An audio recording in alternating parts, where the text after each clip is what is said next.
mate como, were, oh, mate como, were.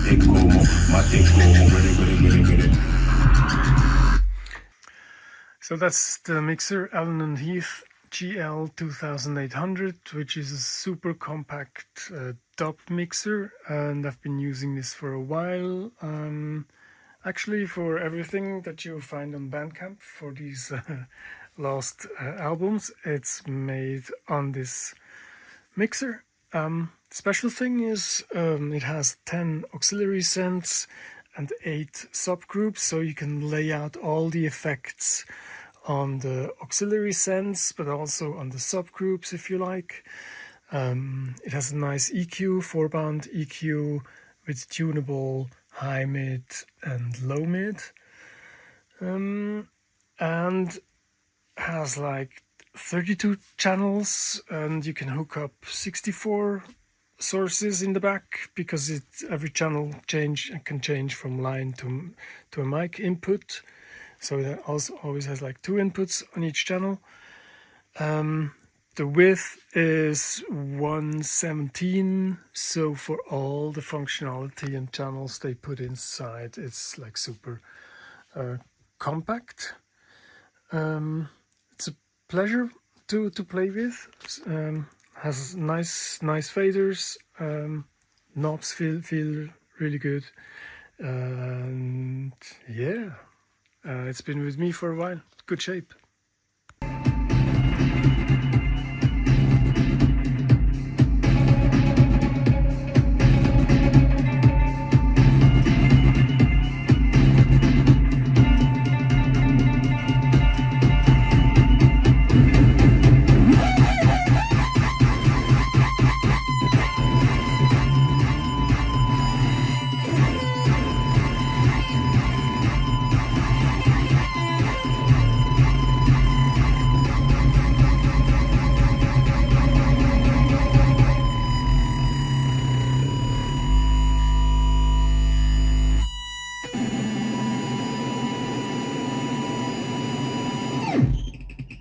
Maybe some words about recording with this console. Like I always recorded just stereo out. I just played, and whenever the mix was good, it's okay.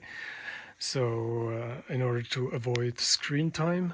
But of course, you can do several really nice things, especially with this kind of consoles. There is some features that you will not find in others. Well, first of all, the normal stuff, which others also have, like you can put some of the tracks on those groups and have like 8 tracks or 10 tracks with the master. Like separate tracks. That's one way of having like separate lanes, separate tracks. You can also record it on the matrix. You can say, okay, I will go out to a tape machine and also to the computer with the left rights. So these are like some additional outputs actually, where you can route groups, but also left, right, and mono. By the way, they also have inputs, like they have like injecting inputs into the matrix. So these are like 4 additional inputs that you can use. So actually, it's not just a 32 channel thing, there's more. But back to the recording.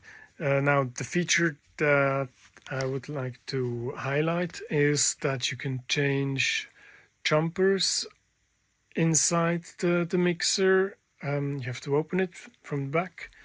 You can change the jumpers to have it post fader direct outs.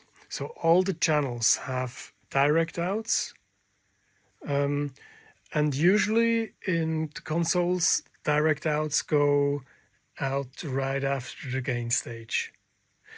But here you can define with these jumpers, you can define one jumper, you can define post EQ or post fader, which is really nice for all these electronic musicians, like mixing on the desk. You can actually record all those 32 tracks with your movements. So whatever you do on the console is being recorded via the direct outs post fader. This is something that you will not find in this range of mixers. So this is really cool.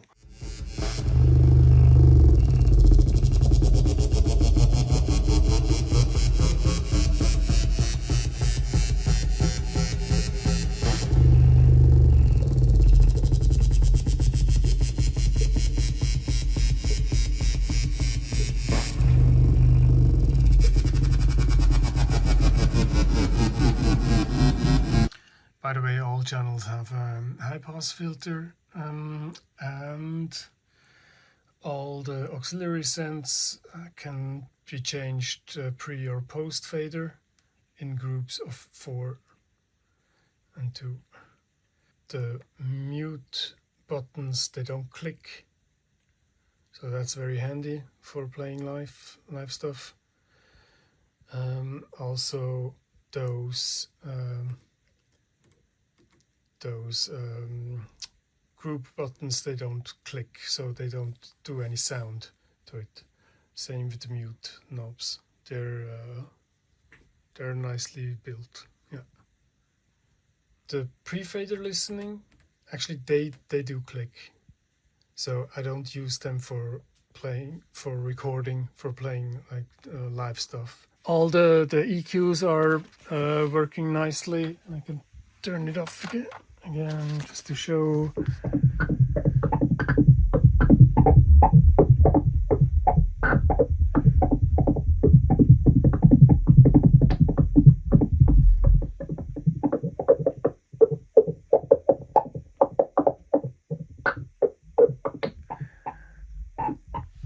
So it's really nice to play with. All EQs are good. You have 10 auxiliary sends, with the last one being a stereo send, which you can use as a dual send if you work around with the pan. Let's say you hook up 2 effects on 9 and 10 on the outputs, on the auxiliary outputs, then you can kind of turn it all the way to the left and have one effect, and turn it to the other one to the right and have another effect. So you can actually also use like 10 effect sends. There is the groups 1 to 8.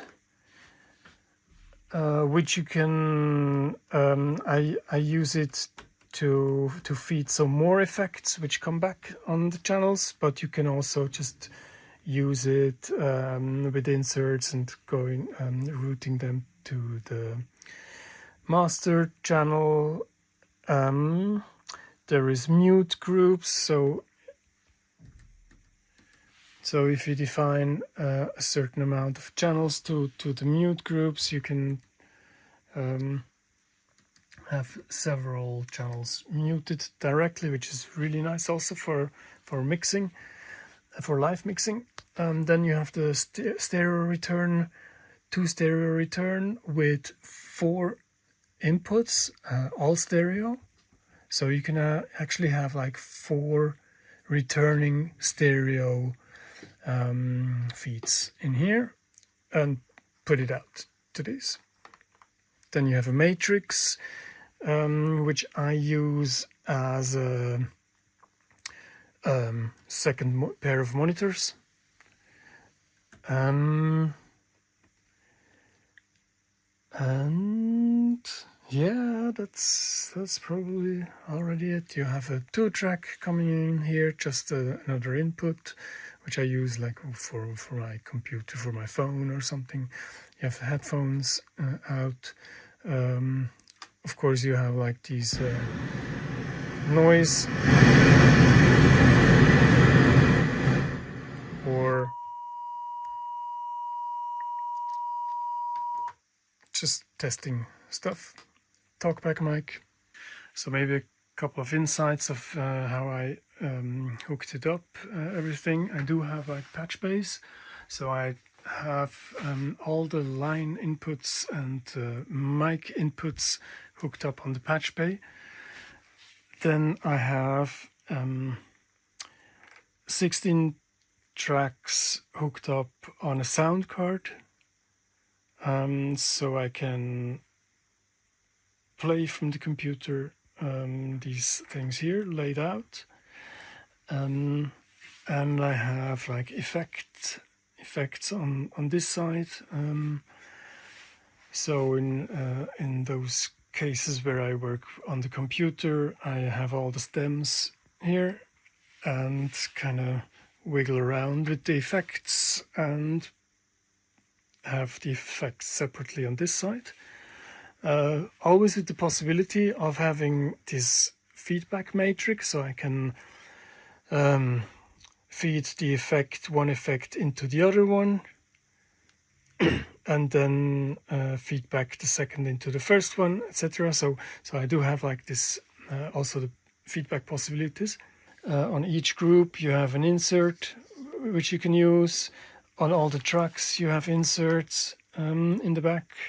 So you can, for each channel, you have an insert. On the master, of course, you have inserts left, right. I'm the second owner. The first one has used it as a replacement live mixer, but has never actually used it. Was just standing around. Was just there in case his first console would break. And I have only used it in the studio. A non-smoking studio. Yeah, so just to go through the faders, I turn up the volume way up so you hear if there is a crackle thing. Up. Just so you know that there is nothing crackling on the faders.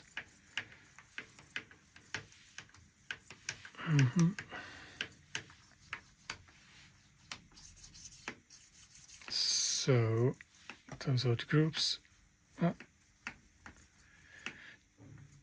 No. So sometimes when you have it sitting around, there is some small things, but like just look at this one and just move it a couple of times and then it's gone. Yeah, I haven't been using the groups as dynamic faders, so I just had it like in certain positions, either to record things or to pass it to effects. So the master fader, the mono fader, up. And just again, I'm like way up, super high volume, so the things that you actually hear sometimes it's way out of the out of a volume where it really would do something to a mix or something, if there is some small thing. So there's one thing, maybe just shortly, if I turn on the synth on the 5th track. Oh wait, I'll turn it down a little bit because it's so high. You hear this?